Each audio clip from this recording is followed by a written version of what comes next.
Today I want to talk about how to eat healthy when you eat out without derailing your progress, without messing up your hormones and keeping your gut healthy, because that is why you are here. That is the whole, that's the most important thing, right? We want to make sure that our hormones are balanced. We want to make sure that we have good gut health because that will help with our hormones, and we want to continue to make progress. Whether it's building muscle, whether it's losing weight, whatever it is, we want to see the progress continue to happen. And we all love a good meal out, but sometimes it can be tricky when you're trying to, like you're in a fat loss phase, you're trying to lose weight. So I'm going to share some tips with you that will help you to continue getting results and allow you to eat out and enjoy yourself. So first, I just want to, touch base on why this matters so much during menopause. So our bodies are going through a lot of changes. You've heard me talk about this time and time again. And what we eat is going to have a huge impact on how we feel. And if we continue to see that scale move and our clothes fit better, right? So the choices that we make affect our results. We all know that. But most important during this time is balancing our blood sugar. That's whether you're eating out or whether you're eating at home. This is the most important thing that we need to be focused on to get results. So when our blood sugar goes on a roller coaster ride, it causes issues with our hormones and leads to, all the symptoms. The mood swings, the hot flashes, weight gain, achy joints, not sleeping, irritability, cravings, all the stuff, right? So we want to learn to balance that blood sugar. And here's the golden rule. You gotta prioritize protein and fiber. Again, whether you're eating at home or whether you're eating out. I talk about these things all the time, prioritizing protein and fiber.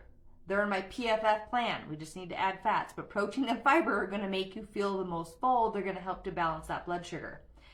They're like best friends when it comes to balancing your blood sugar. So keep that in mind always when putting together meals, no matter where you are.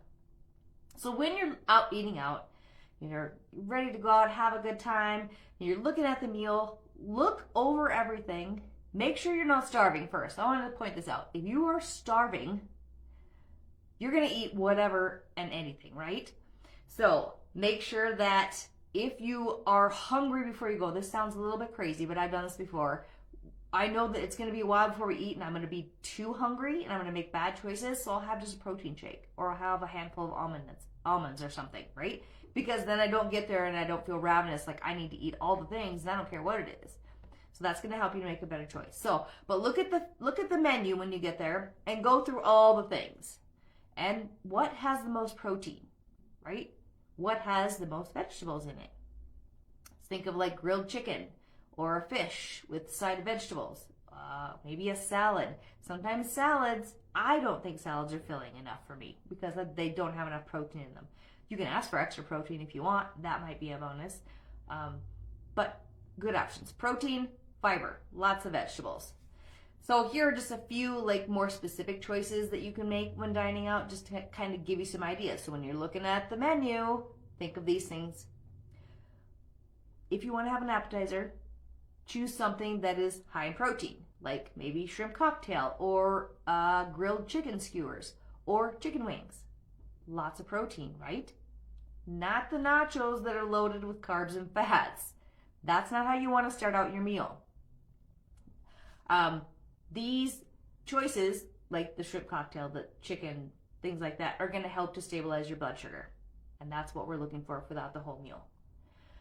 Your main dish, okay, again, focus on the protein and the non-starchy vegetables to start. So some great options would be having maybe grilled salmon with some asparagus, or chicken breast with a salad, or steak with some sauteed mushrooms and spinach. Right? There's always different options. Don't be afraid to ask too. Like if you don't see something on the menu, do you have any other vegetable choices? Sometimes they do. So it's worth asking. If you want to add starches, make sure to dive into those protein and vegetables first. So, if you go and you're going to have a bread basket, do not dive into that bread until you get your meal. Then have some of your meal, the protein, some of the vegetables, then you can have the bread. That's going to help to stabilize that blood sugar, keeping it from spiking. All right, and desserts. Like, who doesn't love dessert? I mean, I love dessert. But fortunately for me, I'm usually so full after my meal, I'm not going to eat dessert. But if you're somebody that, you know what, you really want to have dessert, or my husband and I sometimes have just gone out for dessert, but we make sure to eat a meal first. So if you're craving something that's sweet after your meal, choose things like maybe they have a gluten-free option, right? Look for that first. Or something that has fruit, because that's a lot more fiber. And share. You don't need to eat the whole thing yourself, right? Because usually they're pretty big servings. Like, let's say you're going to get a piece of cake, it's going to be huge. You could share that and get plenty. It would curb your craving for sweetness, and you'd still get a little piece, but you wouldn't overindulge, because a lot of those things are going to be full of sugar. They're going to have a lot of carbs, and they're going to spike your blood sugar, right? And extra calories that are just kind of wasted. Even though I know you can enjoy them, but share them with somebody. Okay, so maybe you're someone who you're tempted to, maybe you want that pasta dish, or you, again, like the bread basket, like I talked about. You want to try to limit those. Not saying you can't have them, but try to limit them, because they're going to do blood sugar. You're going to have lots of energy, and then you're going to crash, and then you're also going to crave more stuff, and you're going to be hungry and want to eat more stuff. That's going to leave you feeling irritable and cranky, which we don't want. So, but if you do choose them, always eat the protein first. So lots of chicken in your pasta salad, right? Ask for extra chicken. Eat the chicken first, then eat some salad, have a side salad, and then have that pasta. Okay? It's all a matter of eating them in the right order and eating the right things first, and making sure you have a good balanced meal with the protein and the fiber. Let's say maybe you like Mexican food or Italian food. Here are some suggestions. My husband loves Mexican, my husband loves Italian, but when you think of them in general, all they are is fat and carbs, the majority of the meals, right? We don't go there very often, but when I do feel like giving in to him and allowing us to go eat there, here's some options that you can choose from, because this is what I would do. So if you're going to go to an Italian restaurant, don't do the heavy cream sauces. Go for the tomato-based options instead. Choose grilled chicken over the breaded chicken, or choose fish over the breaded chicken. Okay. If you really want pasta, see if they offer. Maybe sometimes they have a zucchini noodle option or a gluten-free option. That is at least better for your gut health than the other option, right? It's all about just thinking this through and not just going in ravenous and picking whatever. Thinking about it a little bit is going to help you. So if you're going to Mexican, fajitas, great, because you have lots of grilled meat and vegetables. You can leave the tortillas, put some guacamole on there. Or if you want to go for, corn over white tortillas and corn. Corn is the best option. Corn is still inflammatory, but if you're doing them in moderation, that's okay. And as long as you're eating lots of other protein and vegetables, okay? But maybe even just have one or two of the tortillas, or one tortilla and then just eat the rest. Maybe you ask for some extra lettuce to throw it on and make a salad out of it, right? That's the better option. Maybe you want to have some Asian food. So this is easy. You can do steamed vegetables in clear broths and stay free of the deep fried, right? Steer clear is what I meant to say, of the deep fried. Okay? So healthy options. They have, just think protein and vegetables, which a lot of them have. And if you do a sauce, think of something that's lower sugar, that's gluten-free, and put it on the side. Don't have them mix it in, because you have no idea how much it's going to be. If you have it on the side, you can control how much goes on there. Pour a little bit, mix it in. If you need a little bit more, add. But don't just dump it in if you don't necessarily need it. Okay? Those are way too sweet for me. So I'm just like little bits at a time, or even just kind of dip my fork in it and then grab some food. But so those are some extra tips if you want to eat those type of foods. Okay? Extra bonus tip, go for a walk after you eat out. Maybe you park further away from the restaurant so you have a longer walk when you get out. We go out to eat, we always plan something to do afterwards. So we're going grocery shopping, we're doing Walmart shopping. Maybe we just go to a furniture store to just walk around and get some steps, whatever. or come home and go for a walk. Even if it's just 10 minutes, it's going to help with digestion so it doesn't affect your gut as much. You're not going to feel bloated because, again, even though you're eating out, you have no idea what they've cooked these foods in. So they are going to affect you. They're going to bother you, especially if you don't eat out very often, right? So go for a walk. Also, enzymes. Make sure you're taking your digestive enzymes. You should have one of those every time you eat out, just because, again, for the reason we don't know what they're cooking those foods in. We don't know what they added to the foods. So we don't know how it's going to affect our gut. So if you have an enzyme, it's going to help your body to digest it better, so you're not going to have so many issues with the bloating, the gas, feeling uncomfortable. Maybe even sometimes it burns my eyes. Sometimes I get headaches if I forget to take my enzymes mainly because of the oils, or I'm not sure what's going to that food. So that's a little tip. Go for a walk, or 2 tips. Go for a walk and take your enzymes. Okay, so maybe you're someone like me. I don't drink during the week, but on the weekends when I eat out, I like to have an alcoholic beverage. So maybe you're like, can we still have a drink with our meal? And yes, you can. But again, just like with the foods, here's some guidelines to try and follow that are going to help to keep the blood sugar stable. Because recent research studies suggest that moderate alcohol consumption might actually be associated with a slightly later onset of menopause. However, if you do it in moderation, it's not going to affect you as much. Okay? So, because it's going to cause issues. It's going to make your menopausal symptoms worse, right? If you indulge in a lot. So, for menopausal women, it's recommended to limit your alcohol intake to 1 drink per day, but that doesn't mean you need to have 7 of them, right? Limit them to when you really want to enjoy it, not just because, oh, it's a habit and I'm going to have a drink every single day. That's not going to help you. So here's like a quick guide as to what constitutes a serving. So 5 ounces of wine is 1 serving, 12 ounces of beer, and 1.5 ounces of like tequila, vodka, things like that. Okay. When it comes to choosing your drink, here's what I recommend. Choose wheat-free, gluten-free, which means a lot of beers because they are all made with gluten, with wheat, I should say, especially the ones that have wheat in the name. They do have gluten-free beers. I've tried some of them. Some of them are okay. Some of them not so much. I still don't love them, but they're out there if you want to stay clear of the gluten-free stuff. And low sugar options, right? So we want gluten-free, wheat-free, and low sugar or no sugar. So think red wine, vodka, whiskey. Seltzers are a good option as well. I like theirs, and there's so many different kinds. There's even the iced tea ones are really good. Lots of different options. You just got to find what works for you. If you do choose to have a drink, here are some tips to help minimize that impact on your blood sugar so it's not doing this. First, always drink with the meal to help slow down the alcohol absorption. So I had a client, she was telling me how, I like to have my wine. I said, that's totally fine. She's like, I usually have 1 or 2 glasses while I'm cooking dinner. I'm like, nope, that's not the way to do it. Have your dinner first and then enjoy your glass of wine afterwards. For 1, you're less likely to drink as much, and for 2, it's going to keep your blood sugar from going all crazy. So, have a meal, have your drink. Same thing goes like, in the middle of the afternoon, you're not just going to have a drink. Make sure you're having something with it. A meal, even if it's a snack or a protein shake and a beer. Just kidding.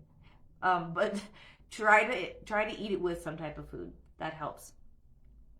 Choose dry wines over sweet wines as they have less sugar. I mean, if it's sweet, you know that it has lots of sugar in it, right? When you are doing mixers, try to go with sugar-free mixers like soda water or lime. You don't want to have all the sugary stuff. And avoid cocktails with sugary mixers or fruit juices. I'm going to say this. If you want to have them every once in a while, okay. 1 is okay. With a meal, it's okay. It's much better. Pay attention to how you feel. Because if you get headaches, if you get stomach aches, if you have sugar cravings, if you don't feel good, it's probably not a good choice for you. So, and know that if it's affecting the way you feel, it's affecting your hormones too. So it's going to affect you in the long run. And keep in mind that when you have even moderate drinking, It can cause things like hot flashes. It can affect your sleep. I had 2 seltzers spread out. There was like 2 or 3 hours in between them. My last one was at like 4:30 or 5 o'clock on Saturday, and it still affected my sleep. I was waking up with hot flashes, and I was just not sleeping good. I was tossing and turning, waking up all the time.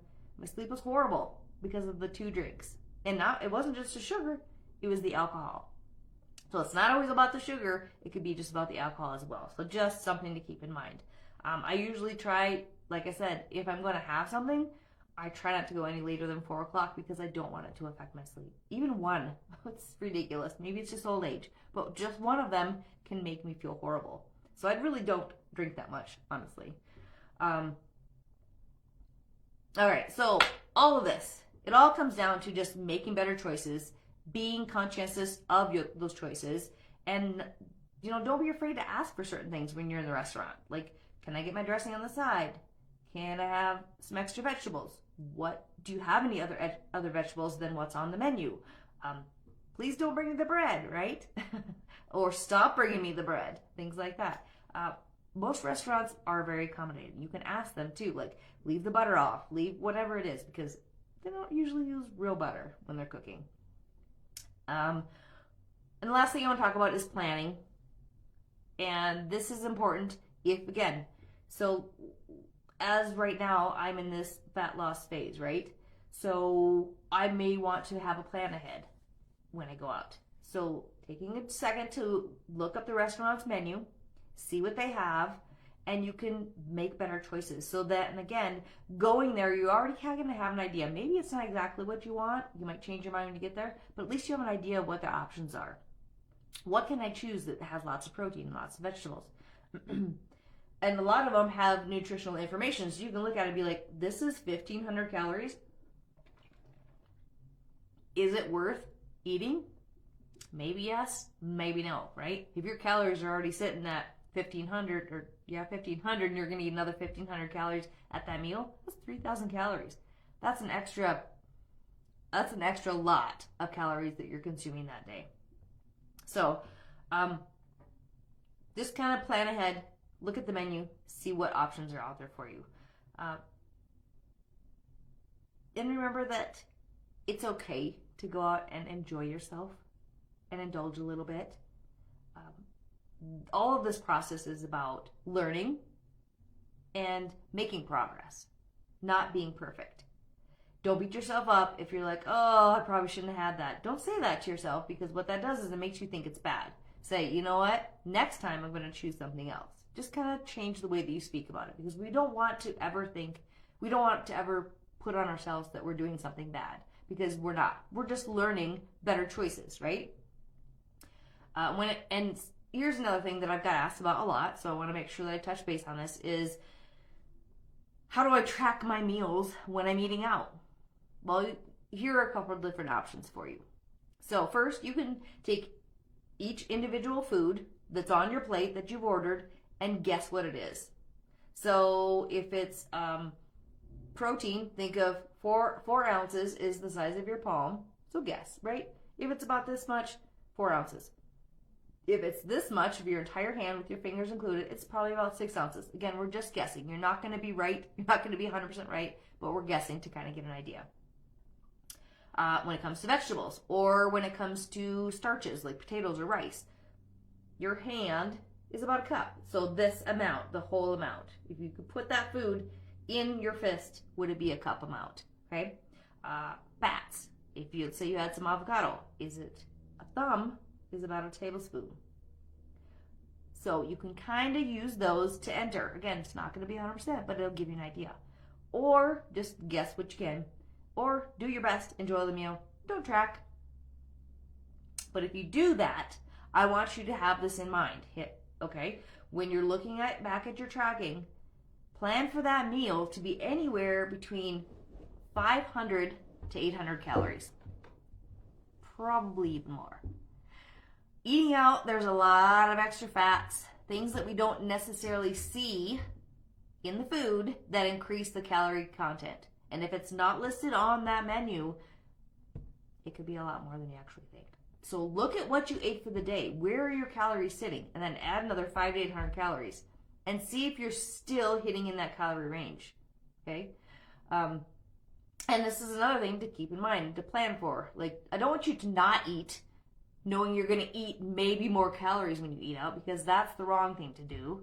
But kind of get an idea. Plan for it, right? And balance your meals as best you can, then it's not going to affect you as much.